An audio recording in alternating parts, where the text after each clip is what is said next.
moi de me retrouver ensemble avec vous ce soir pour ce symposium sur la gouvernance. Je rappelle, un symposium, c'est une réunion de spécialistes consacrée à des échanges sur un sujet spécifique. Il a pour but principal de permettre des discussions sur un domaine et l'élaboration des solutions appropriées. C'est un exercice s'agissant de structurer les débats existants dans un domaine autour de réunions auxquelles sont conviés des spécialistes du domaine. Pourquoi avons-nous choisi la gouvernance? Qu'est-ce qui nous intéresse? Vous savez, mesdames et messieurs, que la gouvernance, par définition simpliste, c'est la manière de gouverner et d'exercer le pouvoir. Ainsi, le principe de la gouvernance, c'est d'organiser la conciliation d'intérêts qui peuvent s'avérer divergents dans l'administration, notamment entre les dirigeants et les dirigés. Sans nous éterniser sur la typologie de gouvernance, dont gouvernance locale, gouvernance nationale, gouvernance régionale et gouvernance mondiale, nous voulons souligner à votre attention le fait qu'il n'existe pas un modèle unique de gouvernance, mais surtout des systèmes de gouvernance et que nous sommes intéressés à faire lumière sur celle d'Haïti. À titre de rappel, sachez que nous avons en Haïti un système de gouvernance hybride suivant l'article 234-1 de la Constitution de 1987 amendée, se basant sur l'administration de l'État central et l'administration des collectivités territoriales. La finalité de la gouvernance étant la création des valeurs et de bien-être collectif, nous nous demandons pourquoi en Haïti il y a autant de malheurs et de misère sur le peuple haïtien.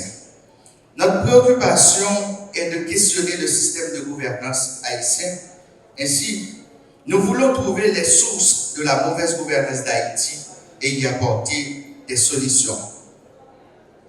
Mesdames, Mesdemoiselles et Messieurs, le constat d'échec du système politique haïtien est visible et unanime. Par système, nous entendons l'ensemble des institutions donnant corps à l'existence et au fonctionnement de l'État, conditionnant l'évolution de la société haïtienne. Les indices qui caractérisent l'évolution du pays sur le plan politique, social, culturel, écologique, économique mettent à l'évidence la faillite de ce système et la dégradation générale de notre société menacée aujourd'hui de disparition. Les signes visibles de cette désagrégation sautent aux yeux et se sont accentués considérablement durant les 10 dernières années. Il s'agit, mesdames et messieurs, d'un déficit de souveraineté, d'une disparition de nos terres fertiles, d'un processus de désertification en Haïti, de la précarité des institutions sociales, de la fébrilité et la faillite de l'État, de l'institutionnalisation de la corruption et de la contrebande, de la croissance négative grandissante de notre système économique, de la dépréciation continue de la monnaie nationale, de l'inflation élevée et chronique, de la paupérisation de la population haïtienne et de la diminution de l'espérance de vie. Aussi s'ajoute, mesdames et messieurs, de l'émigration massive des Haïtiens en terre étrangère à la recherche d'une vie meilleure et du travail. Aussi et enfin du traitement inhumain des Haïtiens en terre étrangère. Ce système produit trop de démunis et d'exclus sociaux. Plus de 70% de la population vit en dessous du seuil de la pauvreté absolue. Pour chaque 10 000 Haïtiens, nous disposons de 2 médecins, moins d'un dentiste, d'une infirmière et 3 auxiliaires. 34% seulement de la population dispose de l'eau potable. Notre système éducatif et de formation ne forme pas des citoyens et des citoyennes aptes à servir leur pays et réussir leur vie professionnelle. La bidonvillisation s'accentue, le clivage social se renforce, le sauvetage individuel prime sur l'effort collectif et la pauvreté règne en maître. La pauvreté, mesdames et messieurs, est donc le résultat de l'organisation sociale choisie. Ce n'est pas une fatalité, c'est une création. Pendant beaucoup de temps, beaucoup d'années, nous nous sommes amusés à créer un déséquilibre social qui est responsable de ce que nous vivons en Haïti aujourd'hui.